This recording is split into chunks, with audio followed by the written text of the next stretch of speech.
السميع العليم من الشيطان اللعين الرجيم. بسم الله الرحمن الرحيم. الحمد لله المعروف من غير رؤية والخالق من غير روية الذي لم يزل قائما دائما إذ لا سماء ذات أبراج ولا ليل داج ولا بحر ساج ولا أرض ذات مهاد ولا خلق ذو اعتماد والصلاة والسلام والتحية والإكرام على نبي الرحمة وخازن المغفرة وقائد الخير والبركة ومنقذ العباد من الهلكة سيدنا ومولانا أبي القاسم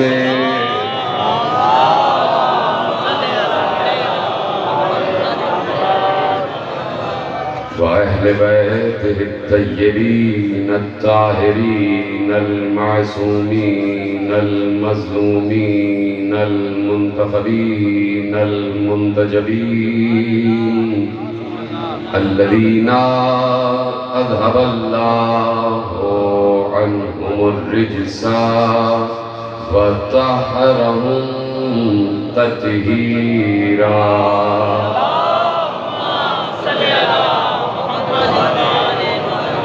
أما بعد فقد قال الله سبحانه وتعالى في محكم كتابه المجيد وفرقانه الحميد وقوله الحق.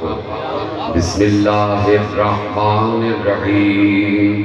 سبحان الذي أسرى بعبده ليلا من المسجد الحرام إلى المسجد الأقصى الذي باركنا حوله لنريه من آياتنا إنه هو السميع البصير. صلوات پڑھیں محمد وعلى آله.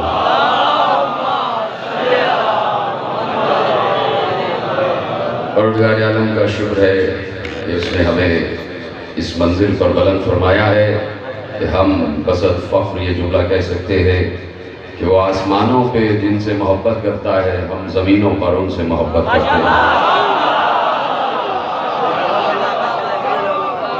اس محبت میں، اس محبت رسول میں، اس محبت آل رسول میں ہم یہ کہنے میں حق بجانب ہیں کہ اللہ بھی ہمارا شریک ہے اور ہم بھی اللہ کے شریک ہیں. وہ بھی رسول سے محبت کرتا ہے، ہم بھی رسول سے محبت کرتے ہیں. وہ بھی آل رسول سے محبت کرتا ہے، ہم بھی آل رسول سے محبت کرتے ہیں. اور یہی بندگی کا سب سے بڑا تقاضا بھی ہے اور میزان بھی ہے. اور ہمارا عنوان گفتگو جو ہے وہ ہے اختیارات بندگی. اختیارات بندگی، کہ بندگی انسان کو کیا اختیار عطا کرتی ہے، بندگی انسان کو کیا تصرف عطا کرتی ہے، بندگی انسان کو کس منزل معراج پر لے جاتی ہے. اللہ نے کسی انسان کے لیے نہیں کہا بلکہ اللہ نے کہا میں اپنے بندے کو معراج پر لے گیا ہوں.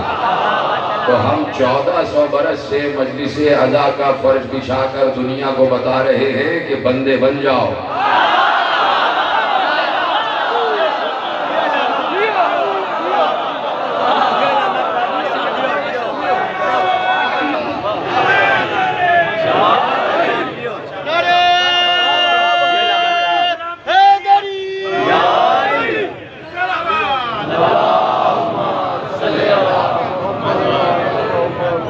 بندگی انسان کو کس منزل معراج پر لے جاتی ہے یہ قرآن بتاتا ہے، یہ ایمان بتاتا ہے، یہ حدیث رسول بتاتی ہے، یہ کردار رسول بتاتا ہے۔ اللہ کا رسول بندگی کی منزل معراج پر تھا۔ ایسا بندہ اللہ کا نہ ہوا ہے نہ ہوگا، اتنا عظیم بندہ کہ جسے معبود خود عبد کہہ رہا ہو، اتنا عظیم بندہ۔ تو اب وہ بندہ کہ جو اللہ کی عبودیت کی اعلیٰ ترین منزلوں پر ہو، جس کے لیے اللہ نے کہہ دیا کہ ہم نے اسے قاب قوسین پر بلا لیا، اور اس کے صدقے میں یہ پوری کائنات خلق کی گئی ہے۔ بہت تیزی سے کچھ مفاہیم مجھے عرض کرنا ہے، جو آپ سے دوری رہی 4 دن کی، اس میں وہ کچھ باتیں ہیں کہ جو میں چاہتا ہوں کہ جلدی جلدی سمیٹوں تاکہ موضوع آپ تک پہنچ جائے۔ تیار ہے آپ سننے کے لیے؟ پروردگار آپ کو سلامت رکھے،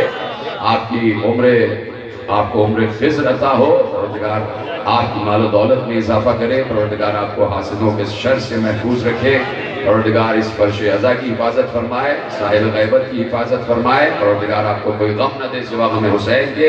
جو دعائیں بھی آپ لے کر آئے ہیں اس فرش عزا پر یقیناً قبول ہوں گی، اس لیے کہ یہ فرش عزا فرش عبودیت ہے، یہ بندگی کا فرش ہے۔ یہاں پر رہنے والے غالب نے بہت پہلے کہہ دیا تھا کہ غالب ندی میں دوست سے آتی ہے بوئے دوست، مشغول حق ہوں بندگی بو تراب میں۔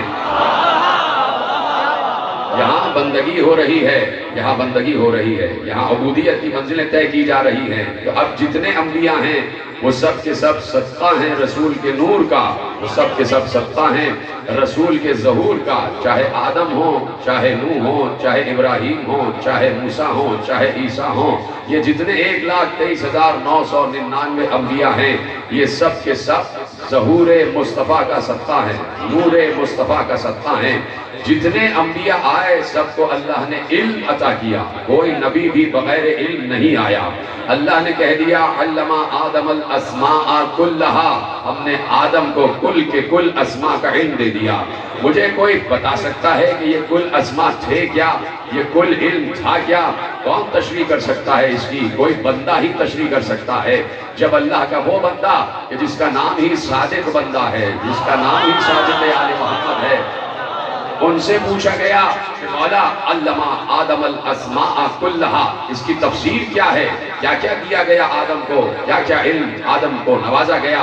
کس کس علم سے آدم کو سرفراز کیا گیا؟ تو ارشاد فرمایا، میرے امام صادق نے ارشاد فرمایا کہ سنو، اللہ نے علم اللہ آدم فی قلم الذی فی اللوح، اللہ نے آدم کو قلم کے ذریعے علم دیا، اللہ نے آدم کو قلم کے ذریعے علم دیا، بالقلم فی اللوح، اللہ نے قلم کے ذریعے آدم کو علم دیا۔ یعنی آدم کو، جملہ ضائع نہیں ہونا چاہیے، یعنی آدم کو اللہ نے براہ راست علم نہیں دیا، قلم کے ذریعے علم دیا۔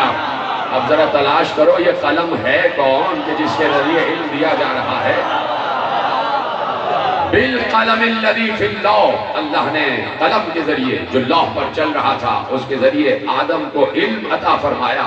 اور صرف یہی نہیں، ارشاد فرمایا ان الحروف کانت تتشکل لآدم فی قوالب نورانیہ عند ارادۃ مسماہا، کہا یہ جتنے حروف آدم کو تعلیم کیے گئے تھے، یہ جتنے حروف آدم کو سکھائے گئے تھے، یہ سارے حروف شکلوں کی صورت میں آدم کے سامنے آ گئے۔ ہر حرف ایک شکل رکھتا تھا، ہر حرف ایک تصویر رکھتا تھا۔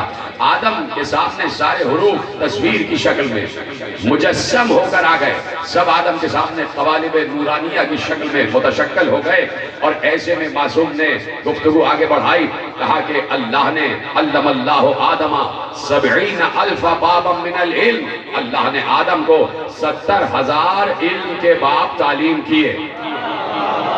اس کی بات ہو رہی ہے؟ ہمارے اور آپ کے باپ کی بات ہو رہی ہے۔ یہ ہمارے باپ کا تذکرہ ہے، کوئی اس تذکرے پہ پابندی لگا نہیں سکتا، یہ ہمارے باپ کا تذکرہ ہے، یہ ہمارے باپ کا ذکر ہے۔ باپ ہے نا آدم، سب کا باپ ہے آدم، یہ ابو البشر کا ذکر ہے۔ اور وہ کہہ رہے ہیں، معصوم ارشاد فرما رہے ہیں کہ علمہ آدمہ، اللہ نے آدم کو علم دیا، 70 بابا من العلم، 70,000 علم کے باب آدم کو تعلیم دیے اللہ نے، اور پھر ارشاد فرمایا وَأَنزَلَ عَلَيْهِ 10 صَحَائِفٌ، اللہ نے آدم پر 10 صحیفے نازل کیے، 10 صحیفے نازل کیے، فِيهَا 1000 لغتٍ، اور ان صحیفوں میں 1000 زبانوں کا علم موجود تھا، یعنی آدم 1000 زبانیں جانتے تھے۔ جملہ آپ نے محفوظ نہیں کیا، حضرت آدم 1000 زبانیں جانتے تھے، 1000 زبانوں کا علم رکھتے تھے، 1000 لغتوں میں بات کر سکتے تھے، 1000 زبانوں میں گفتگو کر سکتے تھے۔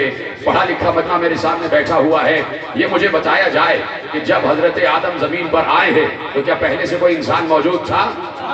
کوئی موجود نہیں ہے، پہلا بشر ہی آدم ہے، ابو البشر ہی آدم ہے۔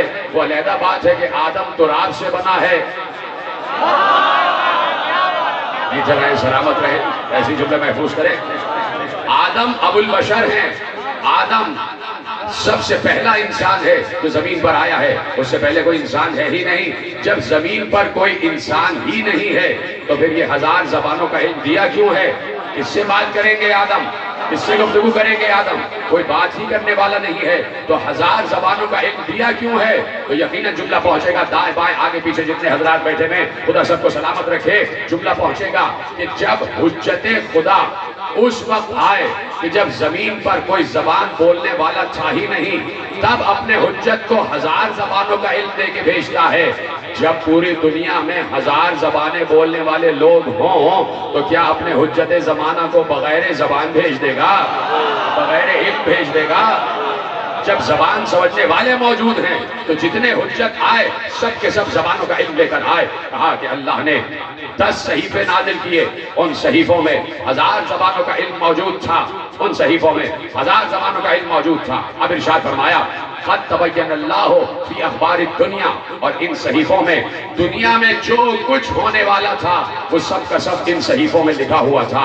آدم کو معلوم تھا کہ قیامت تک دنیا کے ساتھ کیا کیا حالات پیش آنے والے ہیں، مشرق میں کیا ہوگا، مغرب میں کیا ہوگا، شمال میں کیا ہوگا، جنوب میں کیا ہوگا، سنا میں کیا ہوگا، سریا میں کیا ہوگا، ہر انسان کے ساتھ کیا کیا واقعات پیش آئیں گے۔ اللہ نے کہہ دیا، معصوم نے ارشاد فرمایا قد تبین اللہ فی اخبار الدنیا، ان تمام صحیفوں میں دنیا کی خبریں موجود تھیں، وما یکون، اور جو کچھ ہونے والا تھا، فی اہل کل زمان، جو کچھ بھی انسانوں کے ساتھ ہونے والا تھا وہ سارا کا سارا ان صحیفوں میں موجود تھا۔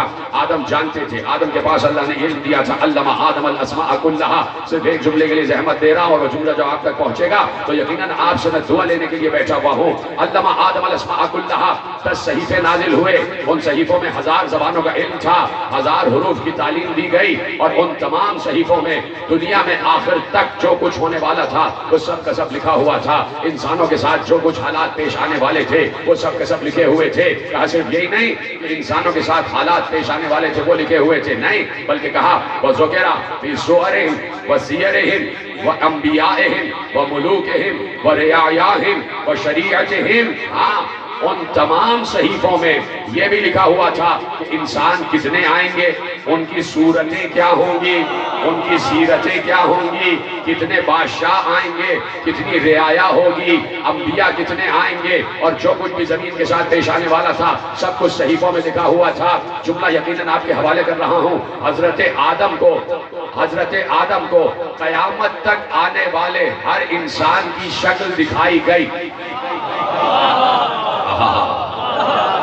حضرت آدم کو قیامت تک آنے والے اختیارات بندگی میرا عنوان ہے، اور اس عنوان کے تحت پہلا جملہ آپ کے حوالے کر رہا ہوں۔ حضرت آدم کو قیامت تک آنے والے ہر انسان کی صورت دکھائی گئی، ہر انسان کی سیرت بھی دکھائی گئی۔ تو میں ببانگ دہل بسط فخر یہ کہہ سکتا ہوں کہ میں بھی تو اولاد آدم ہوں، آپ بھی تو اولاد آدم ہیں کہ نہیں ہیں؟ ہے کہ نہیں ہے؟ تو قیامت تک جتنی اولاد آدم آنے والی تھی سب کے چہرے آدم کو دکھائے گئے، اور سب کی سیرتیں بھی آدم کو دکھائی گئیں۔ بڑا حساس جملہ حوالے کرنے جا رہا ہوں. جب سب کے چہرے بھی دکھا دیے گئے، سب کے کردار بھی دکھا دیے گئے، تو آدم کو بتایا گیا یہ فلاں کا کردار ہے، یہ فلاں کی صورت ہے، یہ فلاں کی شکل ہے، یہ فلاں کا کردار ہے، یہ فلاں کی صورت ہے، یہ ان کا کردار ہے. آدم سب کو دیکھ رہے تھے اور بتایا جا رہا تھا کہ یہ بڑا با اخلاق ہوگا، یہ بڑا با کردار ہوگا، یہ بڑا با ادب ہوگا، یہ بڑا فرما بردار ہوگا، یہ بڑا اطاعت گزار ہوگا، یہ جھوٹ بولے گا، یہ سچ بولے گا، یہ سازش کرے گا، یہ سازش نہیں کرے گا، یہ حق پر رہے گا، وہ باطل پر رہے گا، وہ پیغمبر کے ساتھ رہے گا، وہ پہاڑوں پہ چڑھ جائے گا. سب کی سیرتیں بتائی گئی. جیتے رہے، سلامت رہے، آخری آدمی تک میرا ساتھ دیتے ہوئے آگے بڑھ. سب کی صورتیں بھی دکھائی گئی، سب کی سیرتیں بھی دکھائی گئی، سب کی صورتیں بھی دکھائی گئی، سب کی سیرتیں بھی دکھائی گئی. اور اب وہ نبی ہے کہ جو فخر ہے آدم کا. دیکھو اختیارات بندگی، بندگی کہتے کس کو ہے؟ اور پہلا جملہ آپ کو دینے جا رہا ہوں، اور جب جملہ آئے گا تو آپ خود سمجھ جائیں گے کہ یہی جملہ ہے جس کے لیے میں نے یہ تھیسس قائم کیا ہے. آدم کا فخر ہے ہمارا نبی، نوح کا فخر ہے ہمارا نبی، ابراہیم و موسیٰ اور عیسیٰ کا فخر ہے ہمارا نبی. جب آدم کو کل اسماء کا علم دیا گیا ہے تو فخر آدم کو کتنا علم دیا گیا ہوگا. جب نوح کو نگاہ دی گئی ہے تو فخر آدم کی نگاہ کہاں تک کام کر رہی ہوگی. جب ابراہیم ملکوت السماوات تک بلند ہے تو فخر آدم تو قاب قوسین تک بلند ہوا. جب موسیٰ کلیم اللہ ہے تو فخر آدم سے بھی اللہ باتیں کر رہا ہے. جب عیسیٰ روح اللہ ہے تو فخر آدم بھی مردے زندہ کر سکتا ہے. 1,23,999 انبیاء کے پاس جو علم ہے وہ سارا کا سارا ذات محمد میں سمٹا ہوا ہے. سب مجھے دیکھتے رہنا.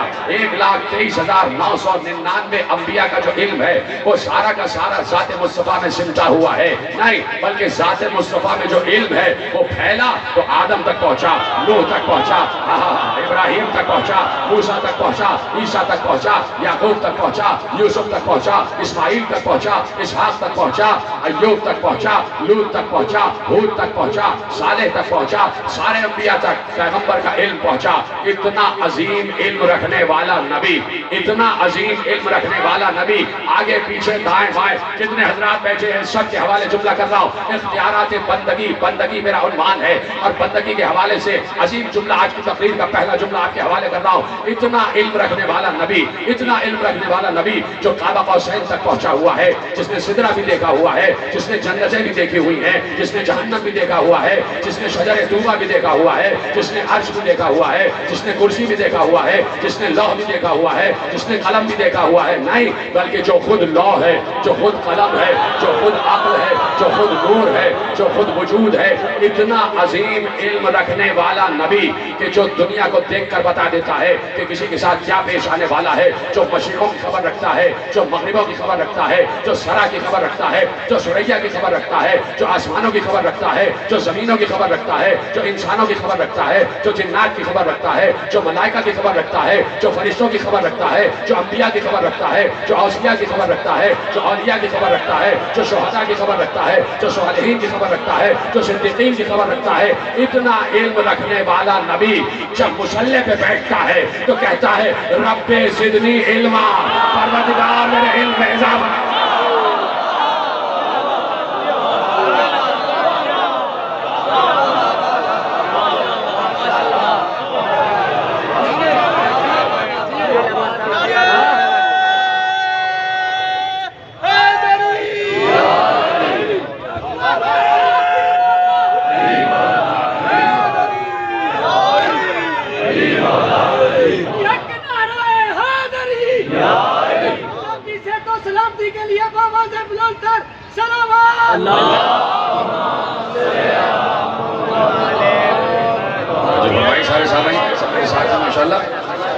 اتنا علم رکھنے والا نبی جب مصلی پہ بیٹھتا ہے تو ہاتھ اٹھا کے کہتا ہے رب زدنی علما، پروردگار میرے علم میں اضافہ فرما. اس کو کہتے ہیں بندگی،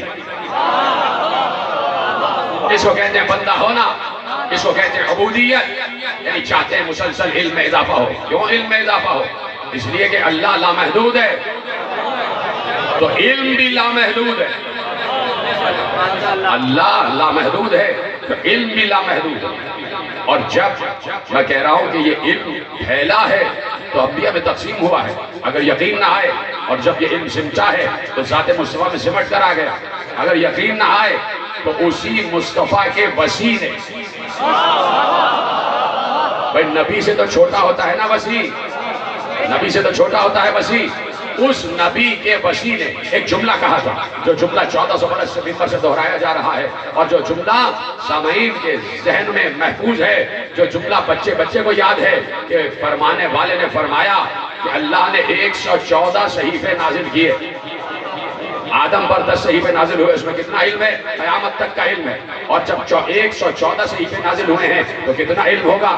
سارا کا سارا علم سمٹ کے 114 صحیفوں میں آ گیا، جتنا علم کائنات میں پھیلا ہوا ہے وہ 114 صحیفوں میں ہے۔ اور دوسرا جملہ میں کہوں گا، آپ کے چہروں میں مسکراہٹ آ جائے گی، مولا نے فرمایا کہ جو کچھ علم پھیلا ہوا ہے وہ سب کا سب 114 صحیفوں میں سمٹا ہوا ہے۔ 114 صحیفوں میں جو کچھ ہے وہ قرآن میں ہے، قرآن میں جو کچھ ہے وہ سورہ فاتحہ میں ہے، سورہ فاتحہ میں جو کچھ ہے وہ بسم اللہ الرحمن الرحیم میں ہے، بسم اللہ الرحمن الرحیم میں جو کچھ ہے وہ بائے بسم اللہ میں ہے، جو بائے بسم اللہ میں ہے وہ نقطہ با میں ہے، اور علی نقطہ با ہے۔ جس نبی کا وسیع اتنا عالم ہے وہ نبی کتنا بڑا عالم ہوگا؟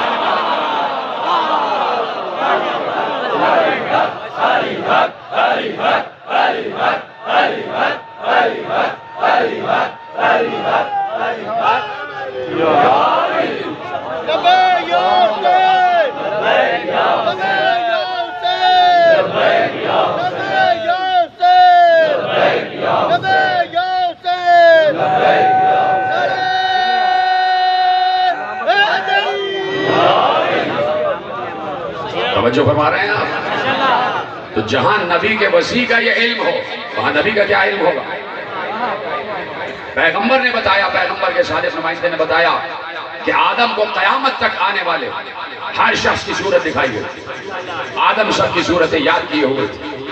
نبی خطبہ دے رہے تھے ممبر پر، تشریف فرما ہے میرا نبی ممبر پر، اور یہ بات یاد رکھیں میرے سامعین، آپ کو تو یاد ہے، صرف یاد دلا رہا ہوں کہ نبی ممبر پر کبھی تنہا بیٹھتا ہی نہیں تھا۔ جب بھی بیٹھا ہے ایک طرف حسن بیٹھے ہوتے تھے، ایک طرف حسین بیٹھے ہوتے تھے، ایک طرف حسن ایک طرف حسین، کبھی حسین دائیں طرف کبھی حسن بائیں طرف، کبھی دائیں زانو پر حسن کبھی بائیں زانو پر حسین۔ نوازوں کو اپنے ساتھ بٹھا کر خطبہ دیتے تھے، عرض کروں اور آپ کی اجازت ہو، نوازوں کو اپنے پہلو میں بٹھا کر خطبہ دیتے تھے۔ علم کی بات کر رہے تھے نا، سارے علم کے خطبے، علم کے تمام جملے پیغمبر صادر فرما رہے تھے، بولیے ہاں یا نہیں؟ علم ہی کہہ رہے تھے، جو کچھ بات کر رہے تھے علم ہی علم تھا۔ تو نوازوں کو بٹھا کر دنیا کو بتایا کہ اگر میری بات پر یقین نہ آئے تو ان دو گواہوں سے پوچھ لو۔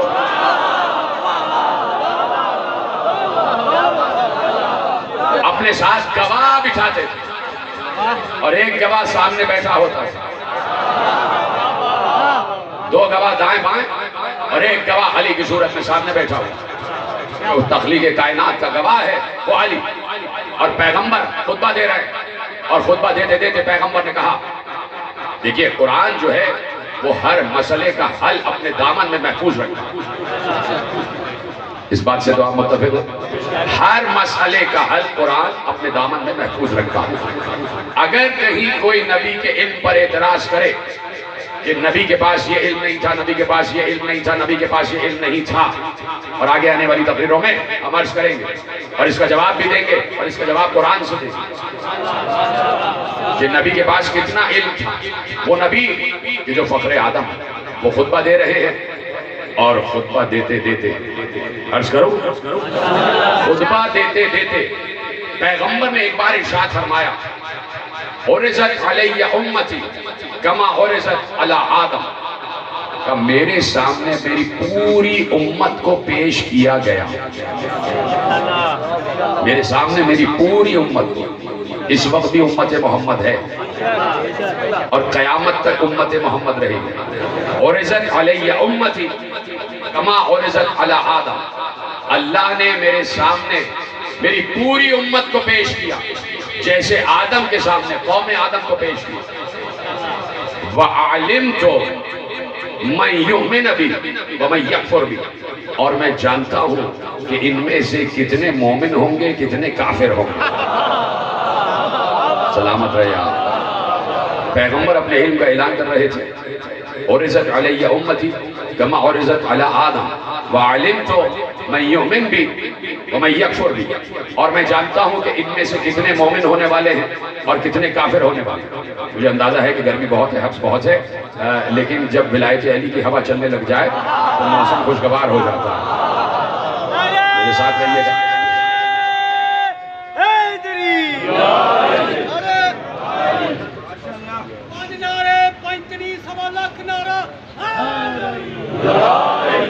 بڑھاؤں آگے بات، آپ کی اجازت ہے کہ میرے سامنے میری پوری امت کو پیش کیا گیا، جیسے آدم کے سامنے تمام انسانیت کو پیش کیا گیا، اور میں جانتا ہوں کہ ان میں سے کتنے مومن ہیں اور کتنے کافر ہیں۔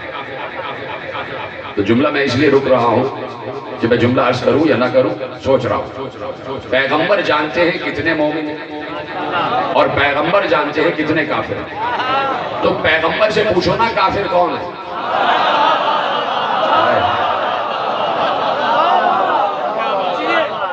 پیغمبر سے پوچھا جائے کہ کافر کون ہے، یہ پیغمبر جانتا ہے۔ مومن کون ہے، یہ بھی پیغمبر جانتا ہے۔ مومن کون ہے، یہ پیغمبر سے زیادہ بہتر کون جانتا ہے؟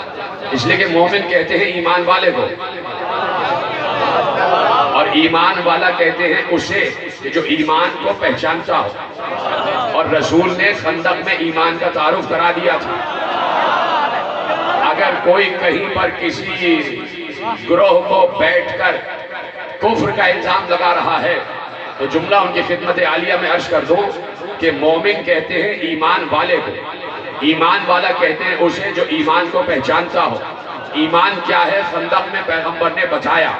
جا رہا تھا ابو طالب کا بیٹا علی، یہ جملہ مجھے کہنا نہیں تھا لیکن بات آ گئی ہے تو عرض کر رہا ہوں، مجھے پلٹنا ہے جملے پہ واپس، لیکن آپ کی اذہان عالیہ کی خدمت میں جملہ عرض کر رہا ہوں اور آپ کی مودت و معرفت کی نظر جملہ عرض کر رہا ہوں کہ بھائی معصوم نے ارشاد فرمایا، معصوم نبی نے ارشاد فرمایا، جا رہا تھا ابو طالب کا بیٹا علی، خندق میں ابو طالب کا بیٹا علی جا رہا تھا۔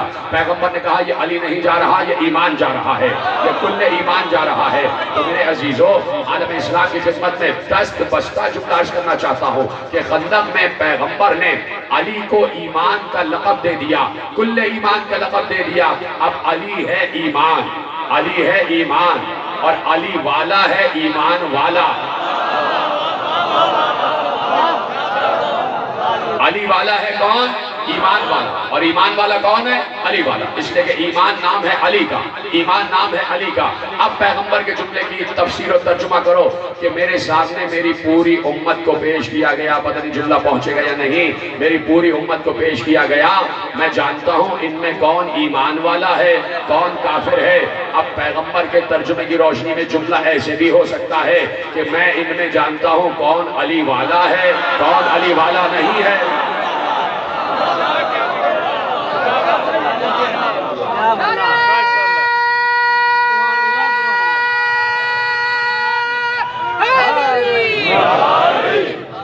دو منٹ مہدی صاحب آپ کے لیں گے تاکہ یہ معاملات بھی جلدی سے طے ہو جائیں اور میں اپنی منزل مقصود پر جلدی سے پہنچ سکوں۔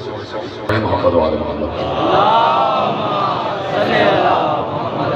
بابا سے بلند صلوات پر محمد۔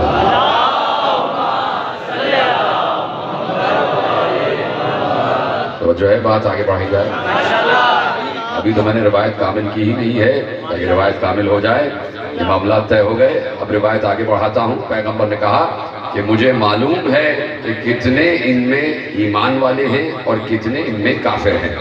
تو پیغمبر جملہ عرض کر رہے تھے، جملہ ارشاد فرما رہے تھے۔ اس روایت پہ لکھا ہے تفسیر روح البیان میں، علامہ اسماعیل حقی نے، عالم اہل سنت، پیغمبر جملے ارشاد فرما رہے تھے کہ میرے سامنے میری امت کو پیش کیا گیا اور میں جانتا ہوں کہ ان میں کتنے مومن ہیں کتنے کافر ہیں۔ پیغمبر کے سامنے کچھ منافق بیٹھے ہوئے تھے،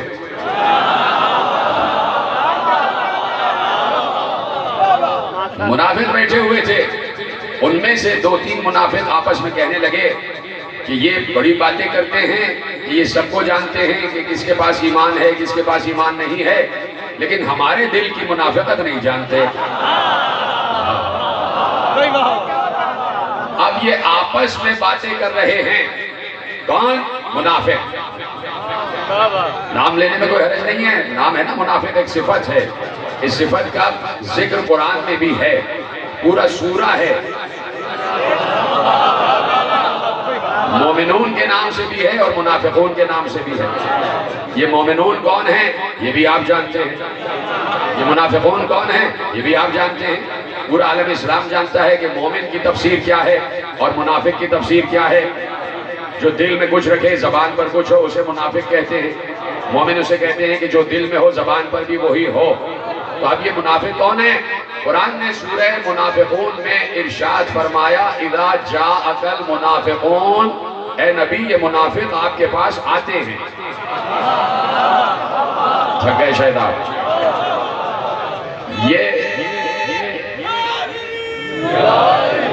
یہ منافقین آپ کے پاس آتے ہیں، قرآن ہے بھائی، کوئی حدیث نہیں ہے کہ جس میں ڈیبیٹ ہو جائے کہ ہے بھی یا نہیں ہے۔ اذا جاءک المنافقون، اے نبی یہ منافق آپ کے پاس آتے ہیں۔ اس کے مطلب ہے کہ نبی کی بزم میں منافق آتے تھے۔ قالوا نشہد انک لرسول اللہ، اور یہ سب مل کے کہتے ہیں کہ ہم گواہی دیتے ہیں کہ آپ اللہ کے رسول ہیں۔ واللہ یعلم انک لرسولہ، اللہ جانتا ہے کہ آپ اس کے رسول ہیں۔ واللہ یشہد ان المنافقین لکاذبون، لیکن اللہ بھی گواہی دیتا ہے کہ منافق جھوٹے۔ بڑی آسانی سنا آپ نے جملہ، بہت تیزی سے مجھے بہت سے مفاہیم سمیٹنے ہیں۔ 4 دن میں جو بات رکی ہے وہ مجھے کیسے سمیٹنا ہے یہ میں دیکھ رہا ہوں، کون سا گفتگو چھوڑوں، کون سا جملہ چھوڑوں، کون سا نکتہ چھوڑوں، کون سا پڑھوں، اس لیے کہ مجھے اختیارات بندگی پر گفتگو کامل کرنا ہے۔ میرے پاس کل 5 دن ہیں، آپ میرا ساتھ دیں گے تو میں تیزی سے آگے بڑھ پاؤں گا۔ مجھے نہیں معلوم کہ دائیں بائیں کیا ہوتا رہا، میں تو دیکھ رہا ہوں ابھی کیا ہو رہا ہے۔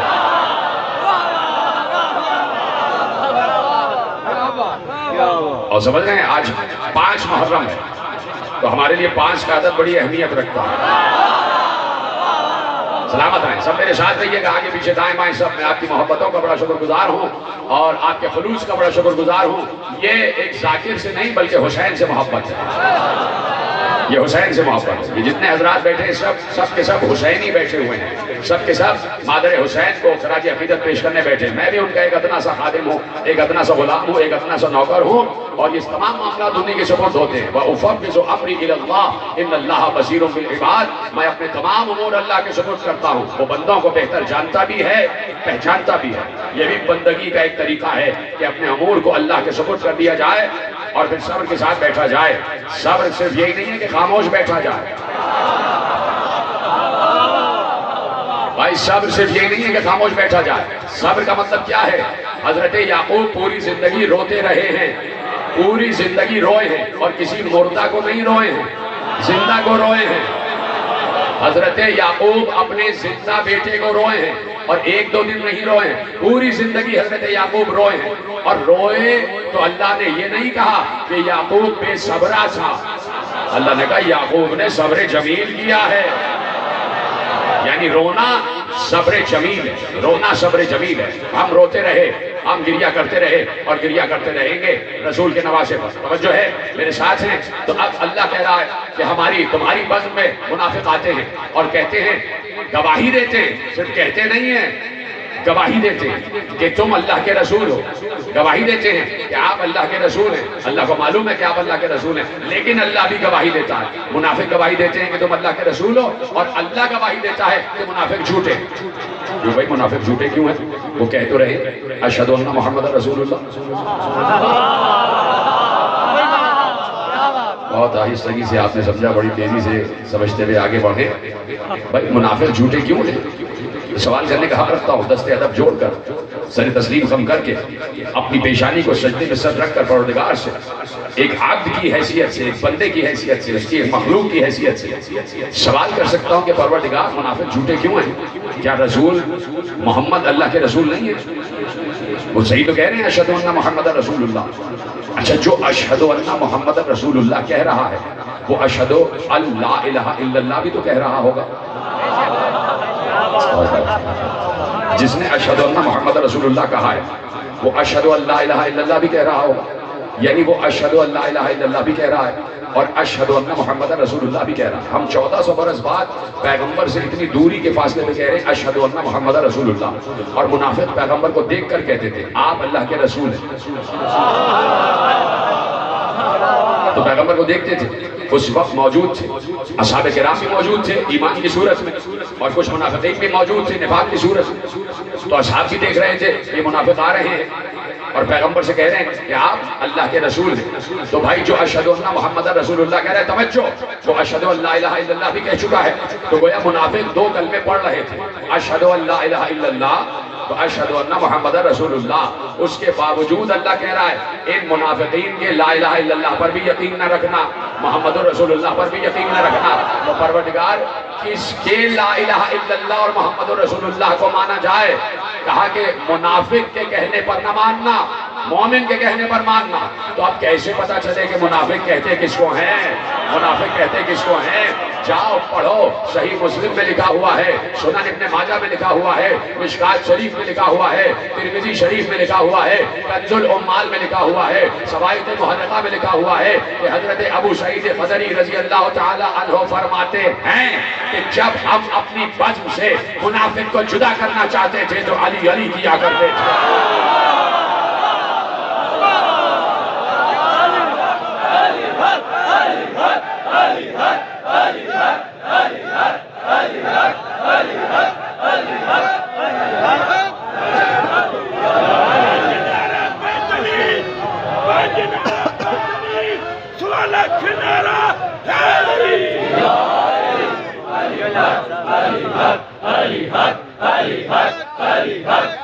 بابا سے بولا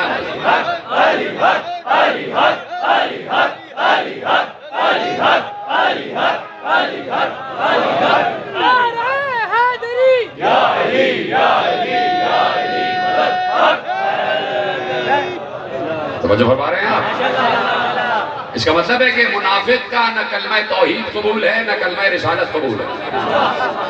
جس نے جملہ محفوظ کیا اس کو میں شکر گزار ہوں، اور جو خاموش ہے اس کے لیے دعا کرتا ہوں۔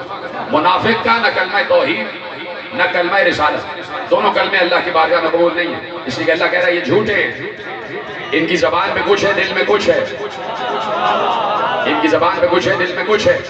تو ایسے میں کچھ منافقین بیٹھے ہوئے تھے اور آپس میں کہہ رہے تھے کہ ہمارے دل کی تو کیفیت جانتے ہی نہیں، اور بتا رہے کون مومن ہے کون منافق ہے۔ جیسے ہی وہ آپس میں گھسر گھسر کر رہے تھے، ایک دوسرے کے کان میں یہ جملے کہہ رہے تھے، ایک بار پیغمبر منبر کے عرشے پر بیٹھے ہوئے تھے نا، منبر کا سب سے اونچا زینہ جو ہے وہ عرشہ کہلاتا ہے، اور عرشے پر عرش والا ہی بیٹھتا ہے۔ اور آپ کو پتا ہے پیغمبر منبر پر تنہا بیٹھتے نہیں تھے، دو جنت کے مالک بھی ساتھ بیٹھا کرتے تھے، جنت کے دو مالک بھی ساتھ بیٹھا کرتے تھے۔ عرش والا عرش پر بیٹھا ہوا ہے، مالکان جنت، جاگیرداران جنت، زمینداران جنت، مالکان جنت ساتھ بیٹھے ہوئے ہیں، اور پیغمبر تشریف فرما ہے، اور پیغمبر کے سامنے کچھ لوگ بیٹھے تھے آپس میں کہہ رہے ہیں کہ ہمارے دل کا تو حال جانتے ہی نہیں۔ جیسے ہی انہوں نے آپس میں یہ جملہ کہا، پیغمبر نے فوراً منبر کے عرشے سے جملہ ارشاد فرمایا۔ اسماعیل حقی لکھ رہے ہیں کہ پیغمبر نے ارشاد فرمایا، ماں بال اقوام طعنوا فی علمی، کیا ہو گیا ہے لوگوں کو، وہ میرے علم کے بارے میں شک کرتے ہیں، کیا ہو گیا ہے لوگوں کو، وہ میرے علم کے بارے میں شک کرتے ہیں۔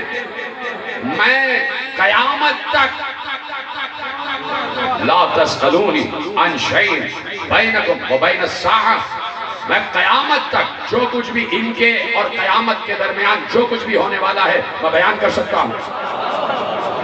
کیا ہو گیا ہے، لوگ میرے علم کے بارے میں شک کرتے ہیں، روایت کامل ہونے جا رہی ہے، سب میرے ساتھ ہیں، کم از کم ہاتھ اٹھا کے بتانا کہ جملہ پہنچ گیا۔ ایک بار پیغمبر نے جیسے ہی کہا کہ کیا ہو گیا ہے قوم کو، میرے علم کے بارے میں شک کرتے ہیں، بڑا حساس جملہ ہے، ذہین لوگ سمجھیں گے کہ جملہ پیغمبر نے کیا ارشاد فرمایا ہے، کیا ہو گیا ہے قوم کو، وہ میرے علم کے بارے میں شک کرتے ہیں۔ بیچ میں سے ایک شخص کھڑے ہو کے کہتا ہے، یا رسول اللہ کس نے شک کیا؟ پیغمبر نے کہا تو نے شک کیا۔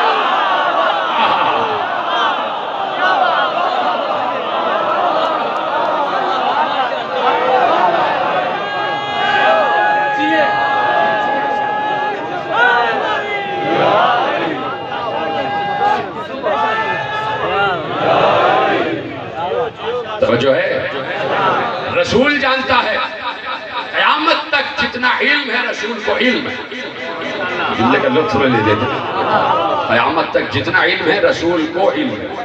جملہ پلٹ دوں, قیامت تک جتنا علم ہے رسول کا علم ہے. رسول کا علم ہے, یہ سارا کا سارا علم رسول میں ہے. میرا تو ایمان یہ کہتا ہے کہ رسول کو یہ بھی معلوم تھا کہ دھوبی گھاٹ میں مجالس ہو رہی ہیں. معلوم ہے کہ دھوبی گھاٹ میں مجالس ہو رہی ہے.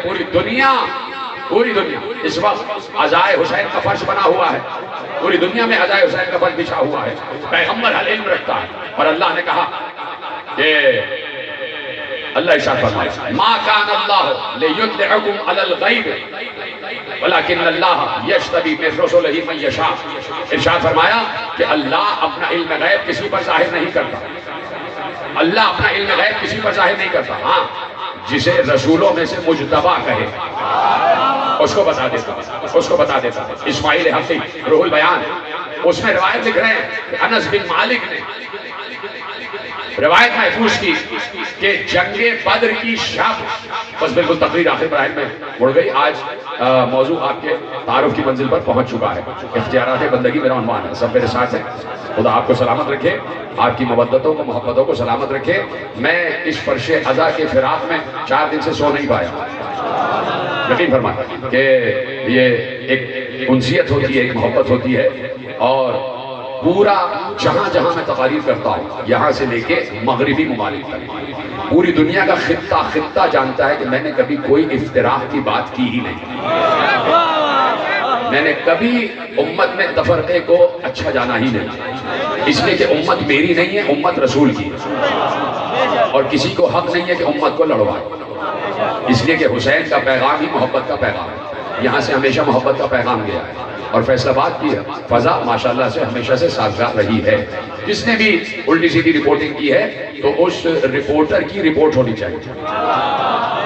کم از کم صاحبان حل و عقد کو ان معاملات کی پہلے انویسٹیگیشن کرنی چاہیے اور اس کے بعد فیصلہ صادر ہونا چاہیے. اور بھی بہت سے ہمارے خطباء پر اور علماء اہل سنت پر بھی پابندی لگی ہے, تو یہ ایسا نہیں ہونا چاہیے. جب محرم آ رہا ہے تو یقیناً یہ فضا سازگار رہنی چاہیے. حسین کا پیغام اہل سنت بھی مناتے ہیں, اہل تشیع بھی مناتے ہیں, اہل حدیث بھی مناتے ہیں, اہل دیوبند بھی مناتے ہیں, حنفی بھی مناتے ہیں, بریلوی بھی مناتے ہیں, اور سب شان سے مناتے ہیں. تو یقین فرمائیں کہ یہ ایک ماحول ہے جو 16 برس سے ترتیب ہوا ہے. تو اس کو میں بھی مس کر رہا تھا, اور آپ کی شکلیں دیکھنے کے لیے میں بھی ترس رہا تھا. اور میں نے دیکھا کہ یقیناً آپ حضرات کی محبتیں اور ان محبتوں کا میں شکر گزار ہوں, اور انتظامیہ کا بھی شکر گزار ہوں کہ جنہوں نے ہمارے ڈی سی وغیرہ نے جو کچھ بھی مجھے جعفر نقوی صاحب نے بریف کیا ہے اس کی روشنی میں ہمارے انتظامیہ نے بھی بہت تیزی کے ساتھ یہ امور انجام دیے, اور بہت تیزی کے ساتھ یہ امور انجام پذیر ہوئے. اور آج ہم بیٹھے ہوئے ہیں, مجلس نہیں رکی.